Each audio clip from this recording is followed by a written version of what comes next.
Bertrand, you can disappear and everything will be done. And Absolutely. so I can only close the meeting.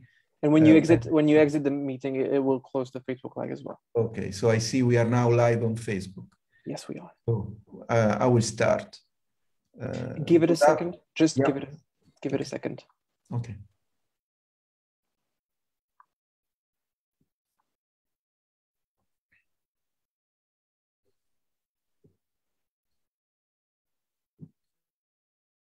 You can go ahead, Francesco. Okay. Thank you. Thank you, Bertrand from WorkCrunch, to make this afternoon session possible. My name is Francesco Molinari.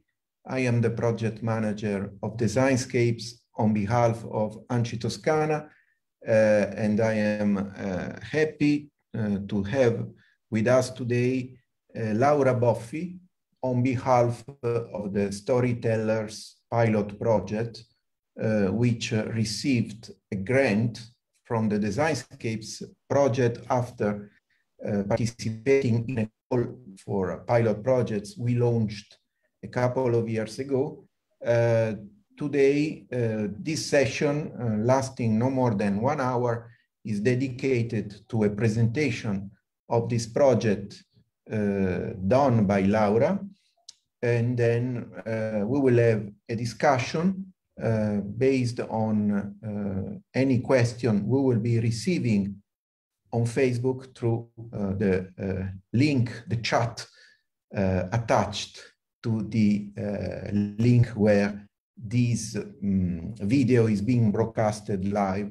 Anyone will also be able to go back to this link after the end of this session. Of course, questions will no more accepted then. So this is your opportunity to listen and make questions, if any. Otherwise, I will spend some time with Laura asking my own questions, which I have knowing this project pretty well. Let me spend 1 more minute in summarizing why we are here, what Designscapes is about, why we did this call for pilot projects already. The first edition was 3 years ago. Designscapes is a youth-funded project now coming to its end. We are in the context of the final conference of this project, which will be made up of sessions like this all along July, August, and September until the 30th of September, everything advertised on our Facebook page and also our website, designscapes.eu. The project has been lasting for 4 years. It was about exploring how public and private sector organizations might make better use of design in their own innovative projects. This was not only or not that much a theoretical effort, it was more about trying it for real. And what we did in this project was to develop a concept which was probably the reason why we were successful. We were the only project awarded by that call for proposals coming from the H2020, the Horizon 2020 program, the European Commission for Research and Innovation. And we were the only project awarded with the task to explore theoretically, but more than that, practically, thanks to a budget of 1.5 million euros, which was not our own budget, which we might use at ANCI Toscana or any other partner of this consortium. We have 11 more partners from Portugal, Spain, France, Great Britain, the Netherlands, Denmark, and also Italy and Greece, and someone I certainly forget. So a truly European, Bulgaria, a truly European consortium with its own budget for its own activities, but there was this extra 1.5 million euros left aside, which we used to support financially 99 initiatives like the one that is being presented today by Laura. And the concept we invented for the sake of this project, which the 99 initiatives were forced to implement in their own situation if they wanted to be successful and get our reward, if they wanted to be successful and spend that grant in the best possible way. The concept was about challenging or betting design-enabled innovation, having in mind the situation of our cities. So our prediction was, and I think that projects like Laura's project are the best confirmation that we were right in speculating like this.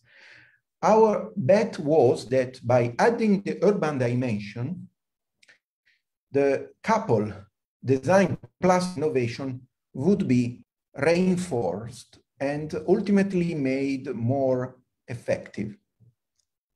And the reason for this, when we started to develop the concept, was that in our cities, there are at the same time challenges and opportunities. The challenges are related to solving issues that otherwise might not appear so clear-cut, needing so much to be solved. And by these issues, I make reference to demographic aspects, elderly people becoming more and more numerous in our societies, with all the pressure on healthcare systems, which was already there before the COVID-19 crisis. I may refer to climate change.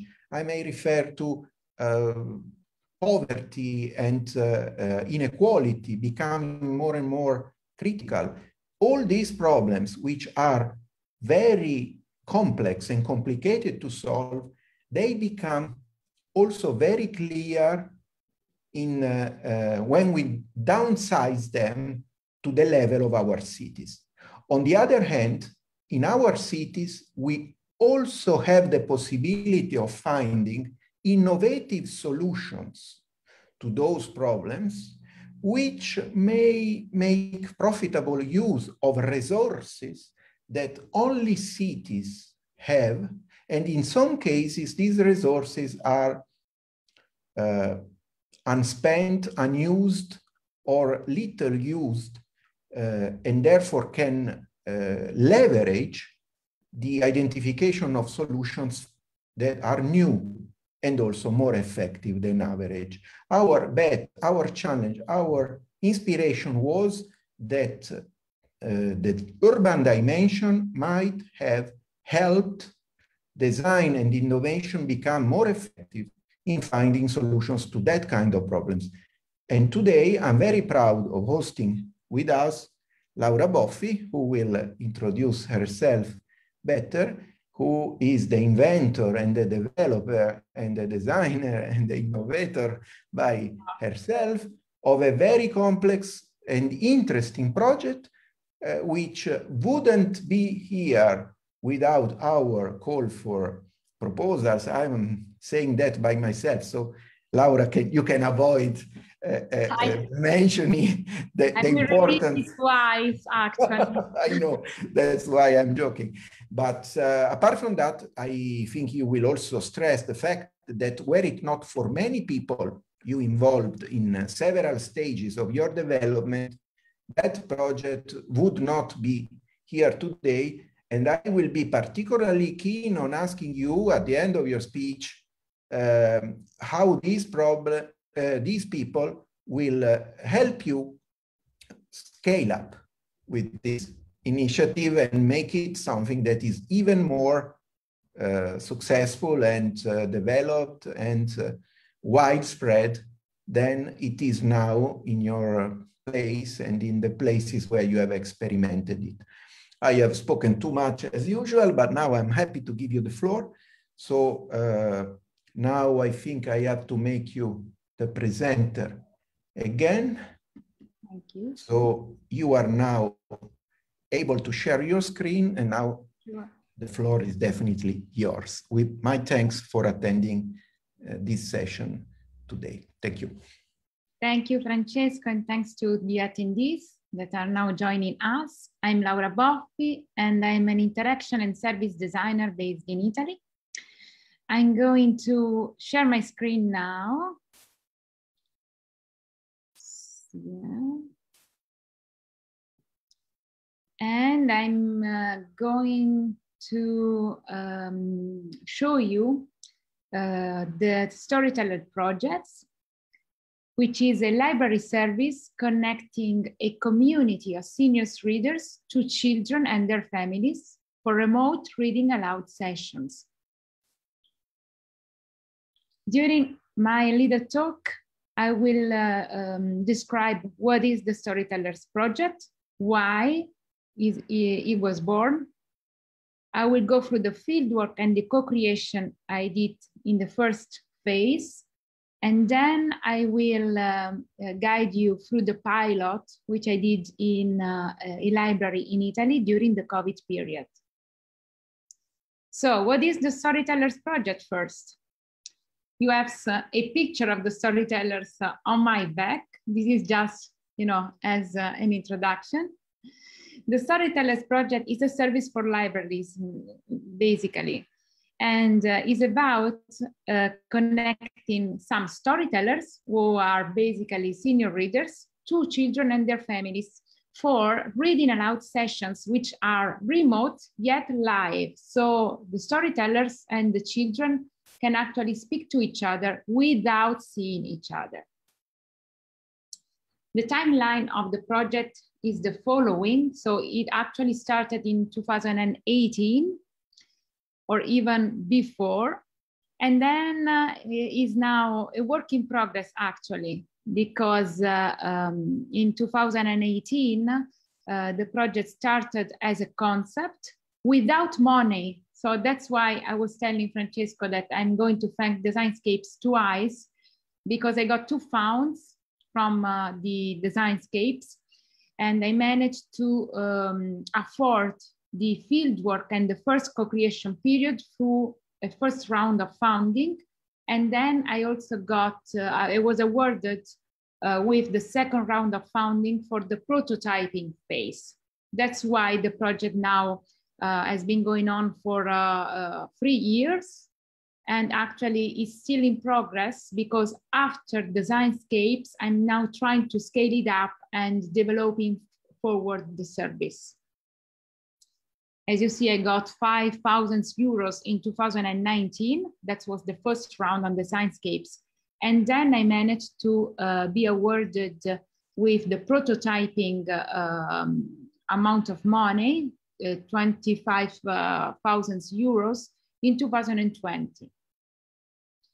I just want to highlight the funds I got, because as I told you, without this money, the concept wouldn't be piloted, because I needed that money in order to engage with a series of stakeholders and partners, and also to develop the robot that later you will see in the slides. So the funny part is how the Storytellers Project work. There are children, and the children can use a robot, which is called the Storybell. And this robot is the main touch point of the service. This robot is used by children to connect with the readers. Beyond the children, we need to acknowledge that the Storytellers is based on a community, on a neighborhood community. There are the parents and the seniors readers. We have 3 main actors: parents, children, and seniors readers. The parents and the children live near a library, and they go to the library and they borrow a Storybell robot, so that the child can bring the Storybell robot at home, and the Storybell robot become his own object to connect with the seniors readers. At the same time, the library trains some people, some seniors readers as storytellers. So a group of patrons that attend the library can also attend the training to become storytellers readers. When a child wants to be read a story, he can shake the bell, because you see it's a very physical bell. You can see on my back, it's a big one, it's a big object that the child owns after he has lent it from the library. So the child can shake the bell, and by shaking the bell, a call is sent to all the available senior readers at that time, in that moment of the day, and the available senior readers receive a phone call, and he can answer the call and start talking to the child and start reading to the child. Parents can always monitor the reading session from far, because they will have a dedicated app to listen to the reading session. The parents has also some additional features that allow them to always monitor the child, control, and be present.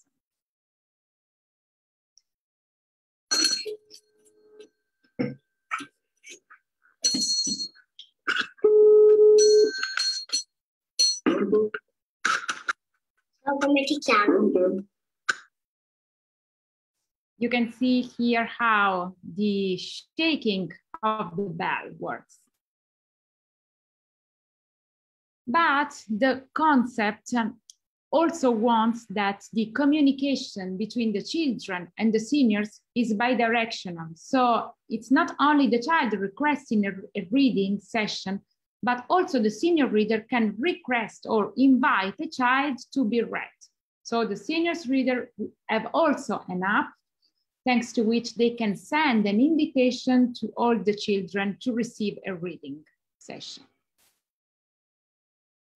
When the child is invited to a reading session, the Storybell starts to walk and to spin around the house, so that the child can be announced that an invitation by storytellers has been sent.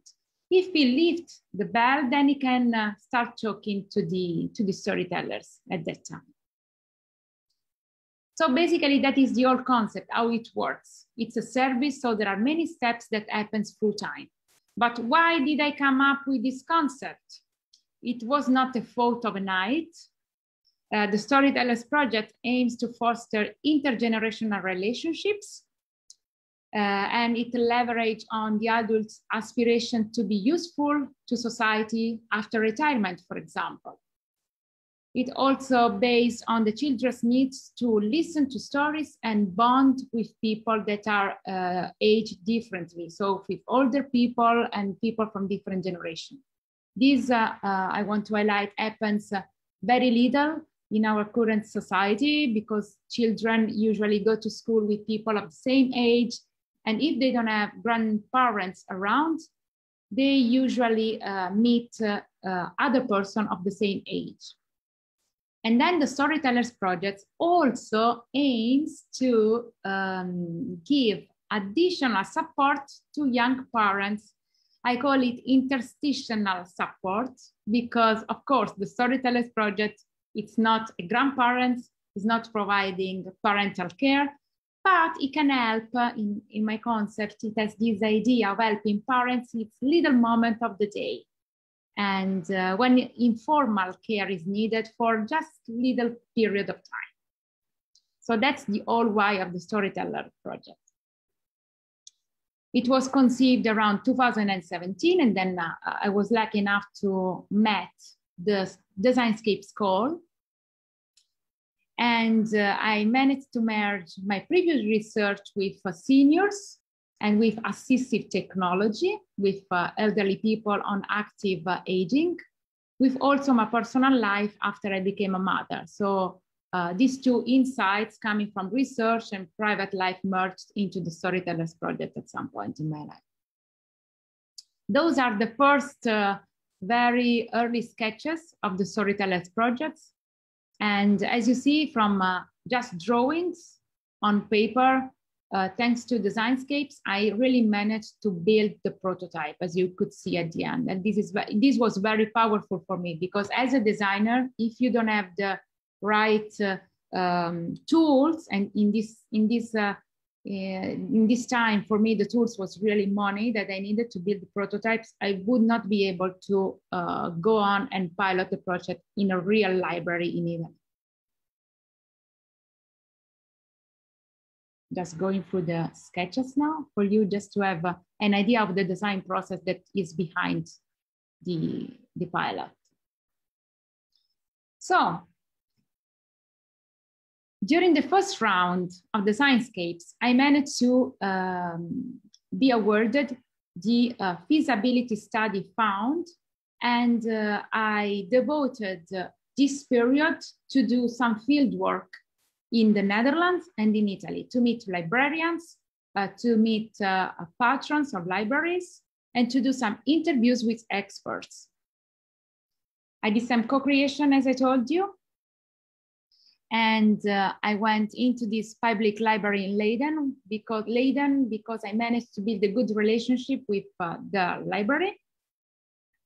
And I did some workshops with librarians.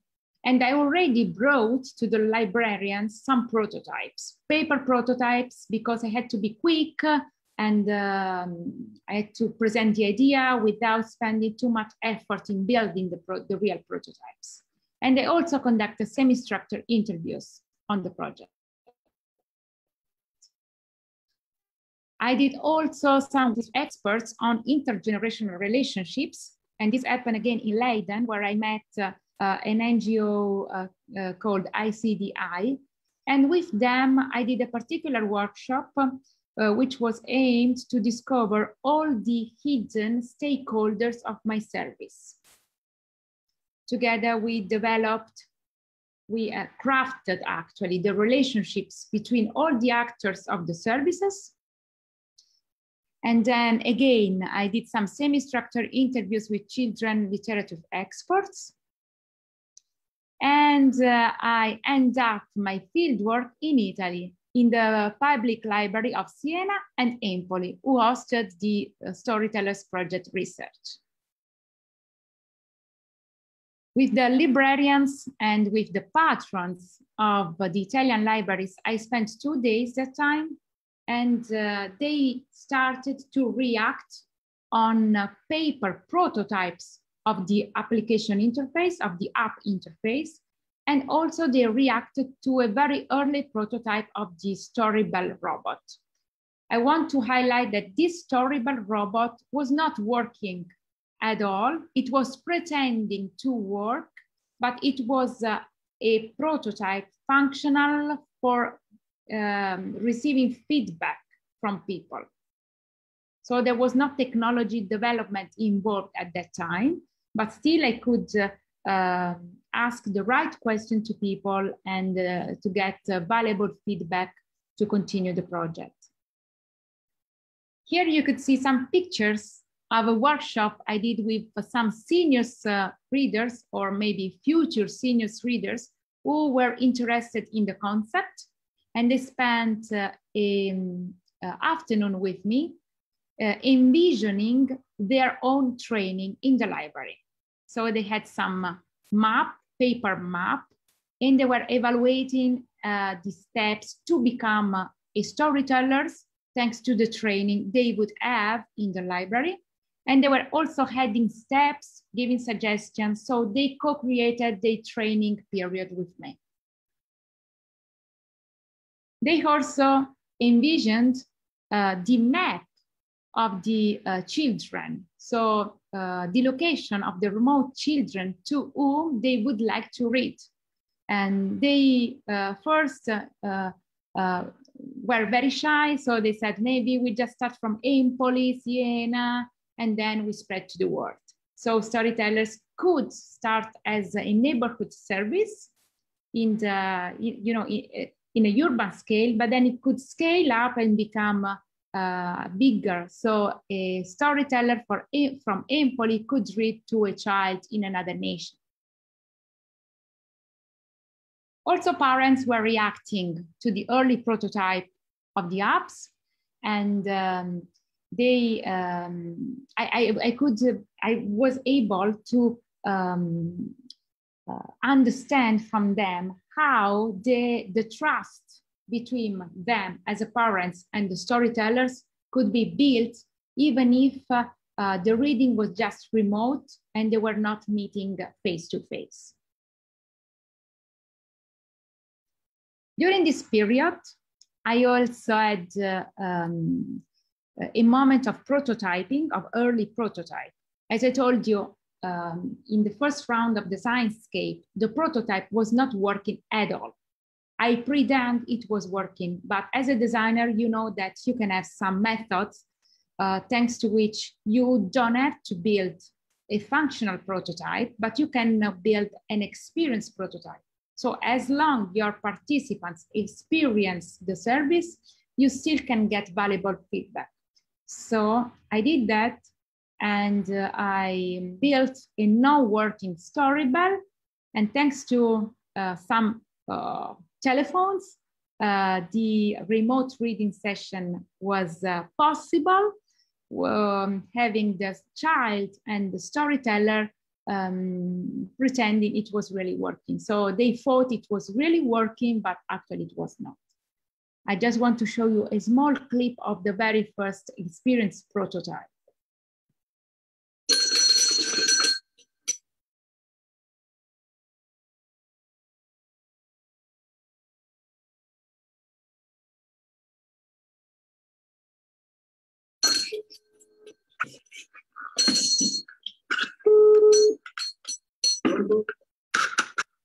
Ciao, come ti chiami?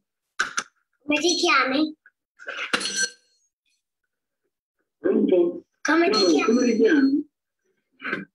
Chiamo Romeo. Tu?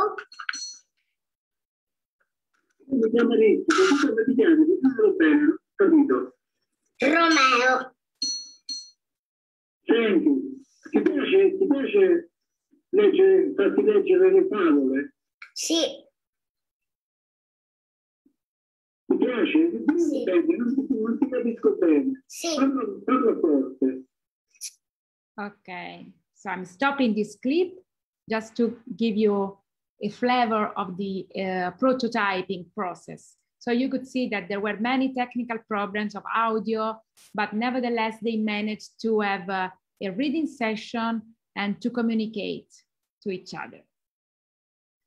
So after the first round of Designscapes, I was lucky enough to get the second funding, the prototyping funds. And thanks to this, the project scaled up and I built a team around the project. So I managed to hire people to work in the project actually, and to hire a fab lab who developed the software and the hardware for building the robot. So this is just to give you an idea of the nations involved. There was me, there was the library in Empoli, which is a village near Florence. It's very active in the region actually. And then there were the storytellers of Empoli, so some patrons of the library who trained the storytellers. There were families with kids of Empoli. And then I got a librarian and children expert working in the project, an anthropologist who was expert in intergenerational project. Again, I got a fab lab working in the project, an actress who was fundamental for training the storytellers to read on the phone. And then since I was out of the budget actually, because I needed extra money to be able to produce the robots, I was lucky enough to get 2 companies giving for free as a bonus some of their services. I had a company in Italy who provided the plastic for the 3D printing for free, and then a company from Barcelona who 3D printed all the shelves of the robots for free. So this is the ecosystem around the the Storytellers projects, very big.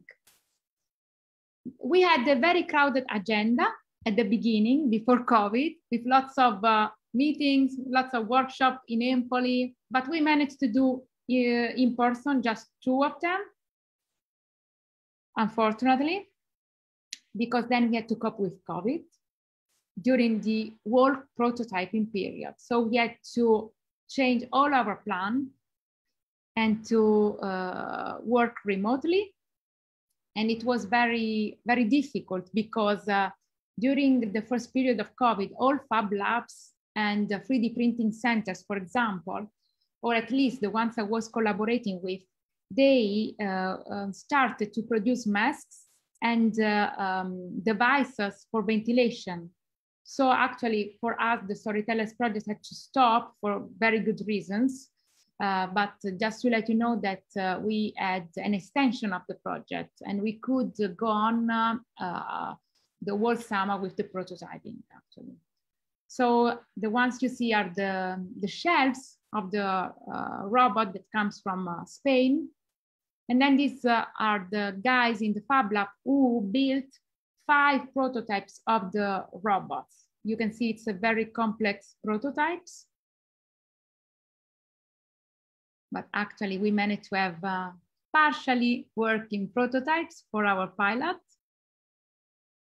And they were working enough to prototype the service with all the actors, so families, children, and storytellers.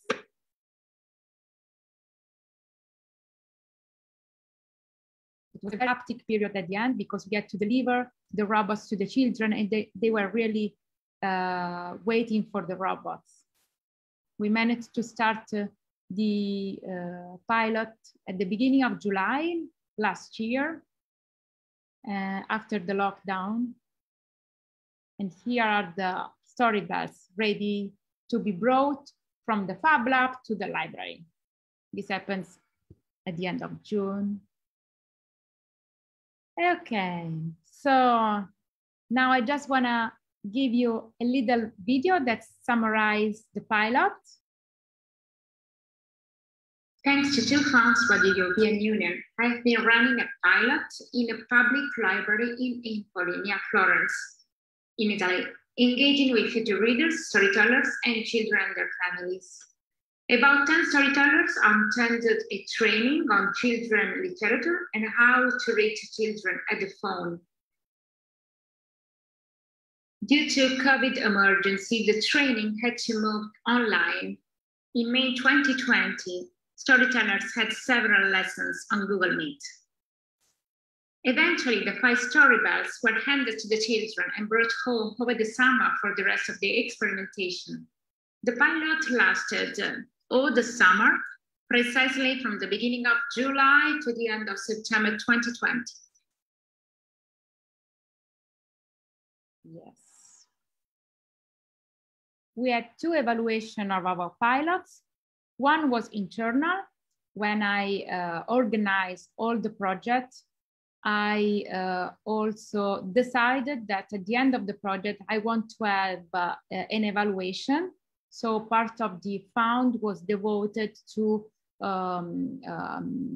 pay for this evaluation, but also an external evaluation was done by the Designscapes consortium.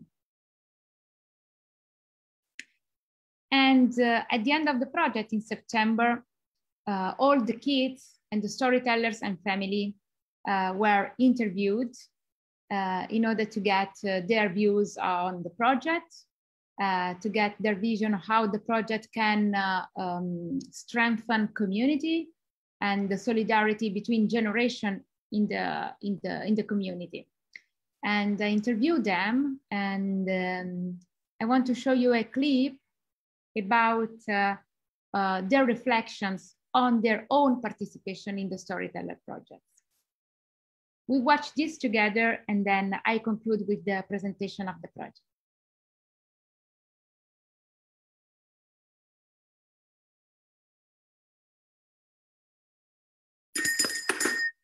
Io praticamente che qualsiasi cosa stavo facendo, oh oddio la campana, è suonata all'improvviso mentre non me l'aspettavo. E quindi ho detto, oddio la campana, e mi fermavo per queste campane. Avevo dei libri in macchina appositamente perché se qualcuno una campana mi suonava durante i viaggi in macchina, se non modo di fermarmi, avevo il libro a portare in mano. La prima lettura devo dire che davvero mi sono sentita molto emozionata.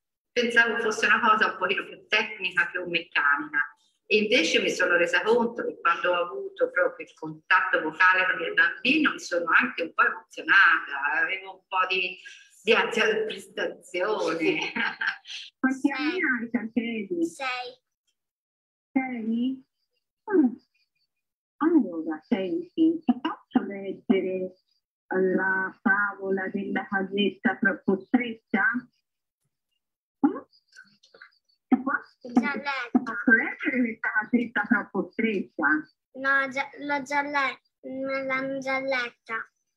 Te l'hanno già letta questa? Sì. Allora ti posso leggere A caccia dell'orso? Sì. Poi cosa succede? Hanno tutti i piedini sporchi, le scarpe, quindi la mamma si deve mettere lì a asciugargli i piedini, a pulirgli tutte le scarpe e continuano la loro camminata a caccia dell'orso. Senti, credi che ti è piaciuta la favoletta? Sì. Sì? Oh, bene, mi fa piacere. Alla fine della prima lettura, Sì? come ti sei sentita? Ho tirato un sospiro di sollievo per essere riuscita ad arrivare in fondo, per essere riuscita fino alla cosa più meccanica, la letturina così, a telefono, via. Invece proprio il rapporto con il bambino, il dialogo con il bambino mi ha davvero dato gioia. Il mio fratello 4, la mia sorella 2. Accidenti, tu sei il più grande quindi. Sì. Che succede se un bambino di 5 anni si relaziona con un adulto? Semplicemente per una lettura. Mi sembra quasi come se fosse un principio di spinta, diciamo, un principio di fiducia di spinta nel mondo. Ci sono adulti fuori dal nostro cerchio di famiglia che sono lì per te, che ti leggono, che non desiderano altro che leggerti, non c'è nient'altro dietro di questo. L'intanto di trasmettere la voglia di riscoprirla la lettura, perché poi parallelamente la famiglia evidentemente o leggono dei libri e nello stesso tempo in cui avviene la lettura, o magari anche il bambino può essere stimolato siccome ha sentito leggere, a prendersi un libro. Tutti questi animali li hai visti? La gallina, la capra, la mucca, il maiale, li conosci? Sì, però stiamo decidendo che prendere il cane. Lo sai, Tancredi, che io sono nata e cresciuta in una fattoria con tanti animali. E siccome abito in una campagna e ho un bel po' di posto, e mi piacciono tanto i cani e tutti gli animali, ho 4 cani e dei piccioni. Ti piacciono i piccioni? Sì. Sì. Ma come li hai presi i piccioni? Anche un po' intimorita, invece poi sembrava la cosa più naturale del mondo, ecco, anche per lui. Ecco, mi sembrava di conoscerlo, io che non lo conoscevo personalmente, insomma, di conoscerlo da un po'. Dopo la prima domanda che gli ho fatto io e ho visto che rispondeva in maniera così naturale, ecco, come proprio succede prima cosa a livello personale, proprio di contatto immediato, che è un po' strano non vedendosi, se uno ci pensa. E invece si è proprio instaurato un rapporto di vicinanza, di amicizia quasi, ecco. E poi l'altra cosa che mi è piaciuta è questo approccio proprio di Tancredi, perché noi non abbiamo un vicino, le storie Tancredi ascoltate dalla mamma, dal babbo, quando sono andati in biblioteca, le maestre a scuola, credo, insomma. Visto che lui comunque è entrato subito in sintonia con i lettori. Ecco, io pensavo fosse timido, riservato, invece no, ho avuto un approccio abbastanza libero. Mi ha sorpreso il fatto di lasciarsi andare proprio, che tante volte mi domandavo se in quel momento continuavano a sentire la storia o pensavano di affari suoi. Sono rilassati, uno si è addormentato con la storia.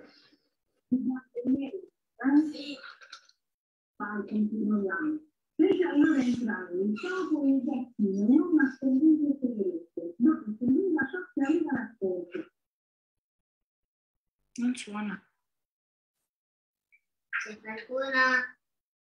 Troviamo la connessione, ora abbiamo capito che dobbiamo stare in terrazza, però comunque abbiamo passato anche mezze giornate, proviamo, riproviamo, vediamo se abbiamo trovato la connessione. E allora che sarebbe stato se lui fosse stato autonomo ad utilizzare la campana, quindi dovevo essere sempre io a interagire con lui per arrivare alla campana. Ok.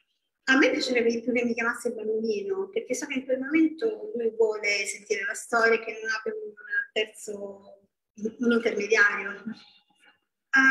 Perché secondo me se il bambino sa che può fare da solo, cioè che mi chiama quando vuole e non ha bisogno di chiedere, o la mamma che gli deve chiedere al bambino può sentire una storia, penso che sia più reale la voglia di sentire una storia. Forse solo in questa fase, se poi il progetto va avanti, i bambini si abituano, forse non c'è più bisogno della presenza della mamma.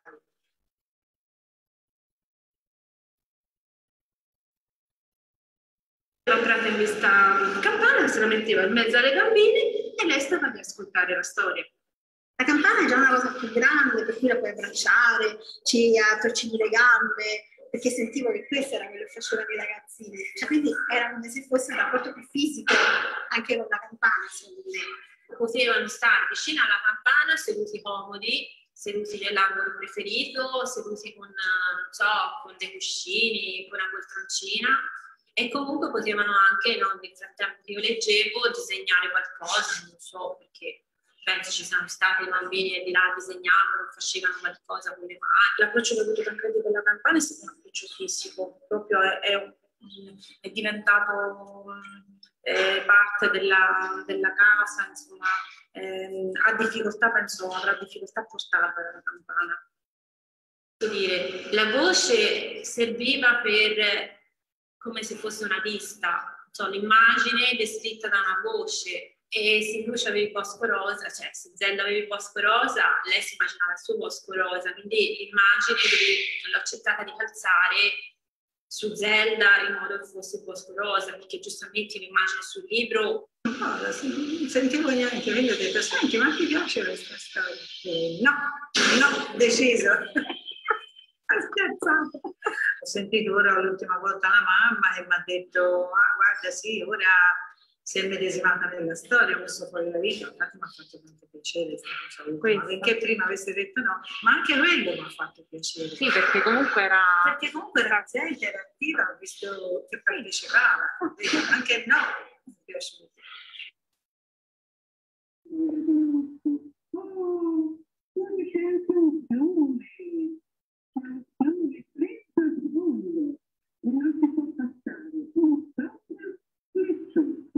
Se il lettore sa ottimizzare la comunicazione, può essere anche un po' magica, quindi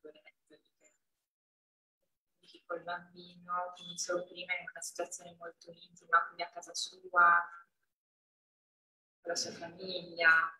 Ok. Quindi dà un po' l'impressione di entrare in una sua dimensione privata. E quindi tu praticamente mentre facevi la campana hai letto pure ai nipoti? Sì. Quindi c'avevi il bambino al telefono? Sì, e loro davanti. Mi piaceva la sua voce. Poi? E poi non l'ho vista, quindi come faccio a saperlo? È un problema che non la vedi o ti piace ugualmente sentire la storia? Mi piace ugualmente, però la vorrei anche vedere. Okay. So that's the end of my presentation. Okay, now it's my turn to make questions. I have time, we have time until 6:30. Every now and then I'm checking on the Facebook page where this presentation is being broadcasted live, if there are any upcoming questions. Meanwhile, I have my own list. I have very many questions. I tried to cluster them in 3 groups, so I will shoot the first group first, and then the second group and the third group. The 3 groups are how did you get the idea? The second group is the importance of design and the communitarian dimension that you already highlighted. And the third group is what is going to happen next in order to make this sustainable, scalable, and so on and so forth. So starting with the first group of questions, I will make 3 metaphors or analogies to procure your answer on how you got the idea at the very beginning. I have 3 analogies to present to you. The first is with the concept of bell. I don't know if it is by chance or you are familiar, probably so, with the inventor of the telephone, who was named Graham Bell, and he was a competitor to our Meucci. I think he founded a company in the United States. So for long, people in the United States, at least, they were familiar with the name Bell associated to telephone. I don't know if that was inspiring to you, but it is my first of 3 analogies or metaphors. Second metaphor, you are certainly familiar with the Italian book Favole al telefono, Tales over phone, from Gianni Rodari, who was one of our best writers. I wouldn't use the term writers of children books because they were more for parents than for children. But again, the story, this is a collection of children tales, but the story behind is that of a traveler who spends evenings alone in hotels and also makes phone calls from the hotel to his daughter, telling her stories, longer or shorter stories, depending on how the day had gone. If he felt that he was richer, he could afford staying longer with his daughter, then the story was longer, and otherwise it was shorter. So my second question, apart from Graham Bell, how important was Rodari in your case? And third inspiring analogy, the radio as a medium. You cannot see the faces of people. You only rely on voices. Voices are sometimes even more inspiring than faces. And the fact that children, so young children, are being attracted by people who don't see, who cannot see in person, makes me think of the popularity of radio, which is still very important as a broadcasting medium. So what are your thoughts and feelings about the 3 things that I said?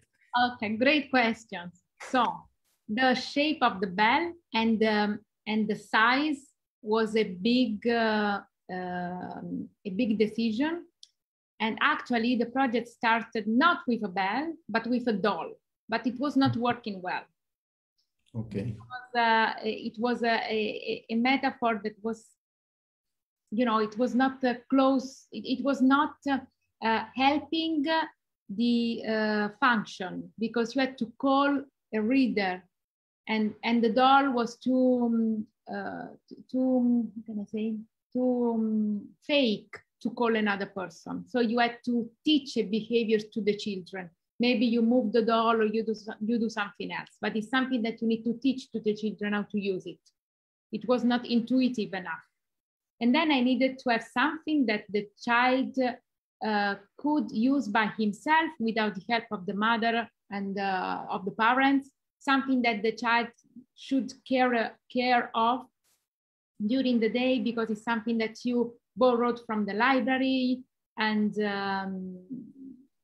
so it's something that just belonged to the child for the period he borrowed it from the library. It has to be something big.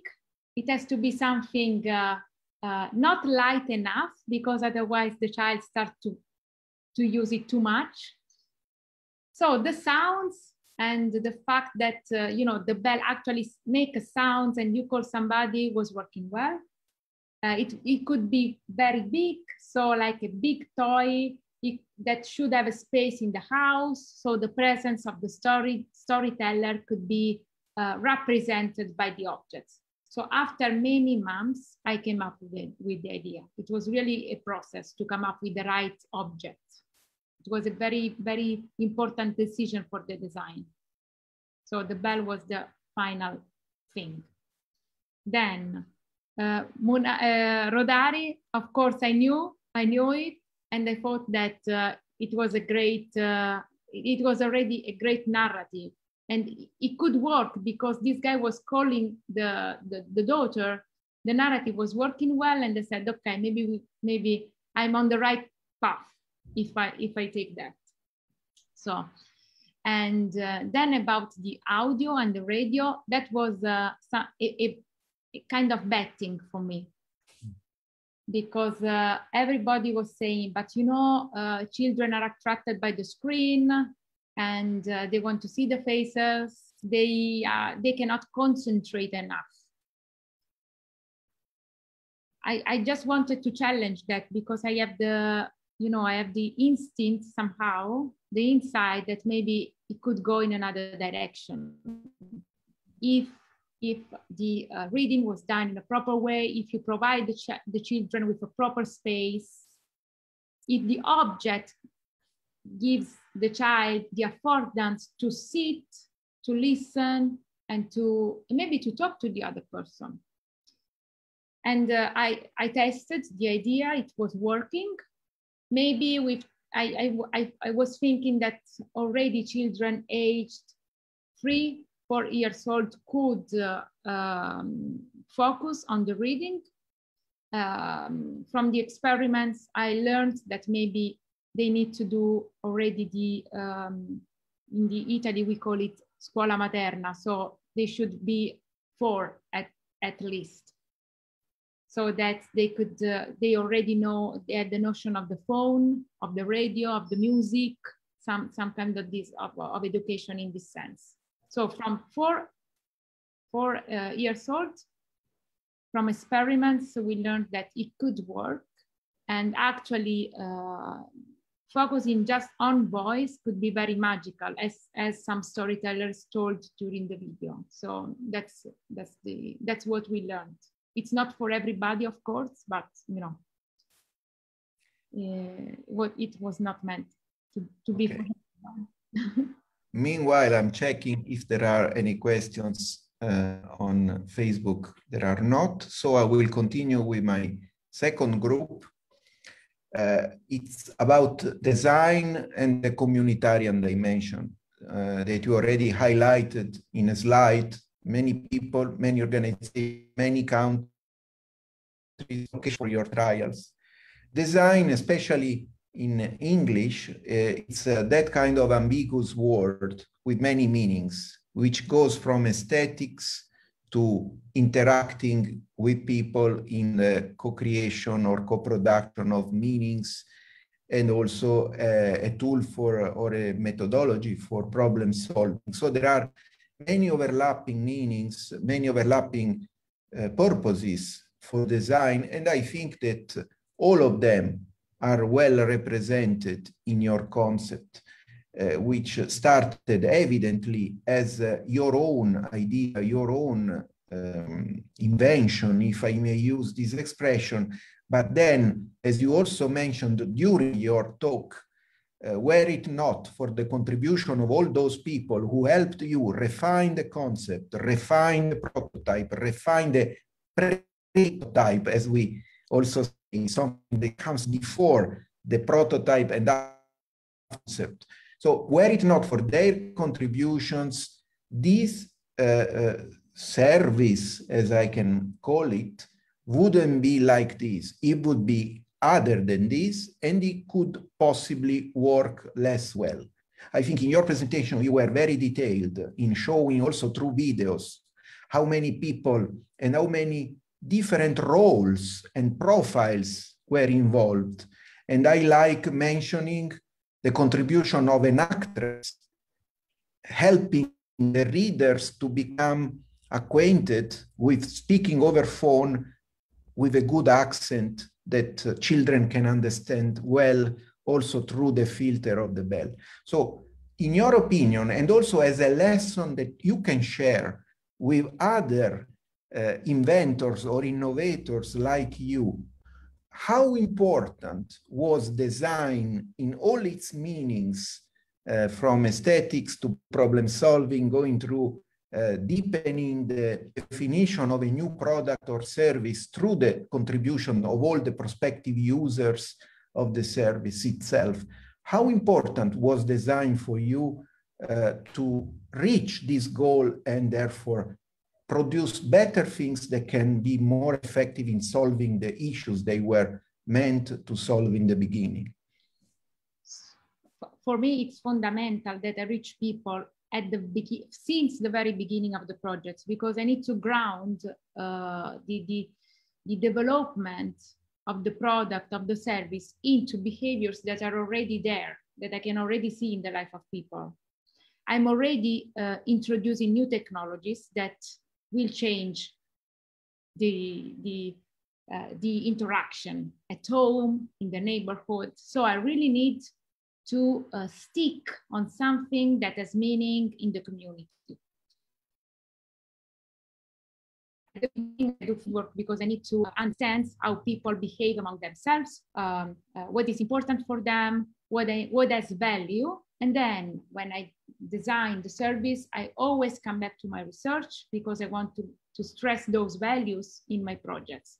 This is even more important because my service and the products I design are introducing new behaviors, new interaction with the machine. So it's really important for me that I ground all the design into something that already exists in the community as natural behaviors. Then I'm always working with people not to evaluate the technology, because that is not something that interests me. It's not the evaluation of a technology. My prototype never really worked well at the end. It worked enough for piloting the service, the interaction among people. But it was essential that people were using the service in their context, because only in that way you can really see relationships emerging. You can evaluate at which grade the social interaction is fostered by the service. So that's why I'm always with people. It's not about evaluating the technology, it's about understanding which kind of social interaction the service managed to support or to let emerge from scratch. I don't know, but that is why I'm always with people. And I think designers needs to do that process.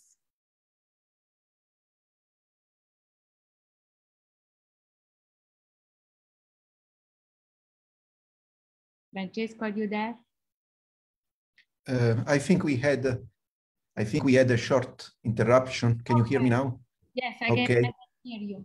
Okay, I guess you finished, and I lost what you said in the end, but it's not an issue because the important thing is that our listeners can have the full information about your project. So let me finish in the remaining couple of minutes with a last question for you, which is about the future of this service. What was probably mentioned but not highlighted enough until now is that this is going to be a service for libraries. We know that especially in the past 20 years after the internet revolution and the digital revolution, libraries have suffered for being abandoned by the readers, by the normal people who less and less find relevant to move their legs to go to places where information is stored, while they can stay comfortably seated on their couches and use their telephones to get that information, which is always live, always updated. So that there has been, I could say, a crisis of identity for libraries, especially when the digital revolution became widespread. Still, many libraries have been successful in diversifying the offer of their services to readers, prospective users, and so on. And also, I noticed in one of your slides that you are establishing a collaboration with an important brand, Ericsson. You mentioned that. Yeah. So there might be some interest from industry, which goes beyond what you already said, the two small companies, one manufacturing plastics, the other manufacturer doing 3D printing. They offered their services for real, for free. So there is for sure real interest from libraries. There is for sure real interest from industry. I assume there is your interest to scale up, to become bigger. But what is the future that you envisage for this Storytellers project in the short to medium run? The short run is to get the technology working properly. And that's why I have an ongoing collaboration with Ericsson Innovation Garage. So it's a kind of informal collaboration when they offer their technology and development capacities. And they're trying to make the technology robust and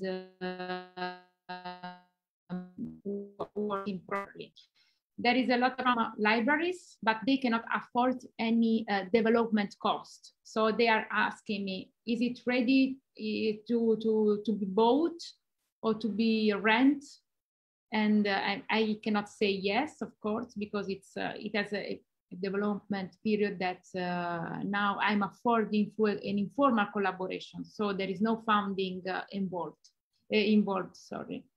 And I have already a kind of initial business plan, because all the service will be like a platform that library rent, like Netflix, for example. So there are some robots that you can rent for a period of time. Families maybe have a subscriptions, like a Netflix subscription, for example. So I'm working on this. Unfortunately, Designscapes finished, so I cannot ask any other funds. But I'm working on fixing the technology now, together with Ericsson. Fantastic. I sincerely wish you the best, because you deserve it. And I'm also proud of mentioning it, that you are Italian, but also with an international culture, international frequentations. So it's something that makes me happier about the future of a new generation of Europeans who are going to invent original and innovative things for the benefit of all European people, not just people belonging to a specific country, because this is a truly pan-European service that you are developing. And of course, I am pretty sure that despite the fact that Designscapes exhausted its resources, we can continue bilaterally to discuss about the best way of finding additional finance for your project using other means, and also our respective networks.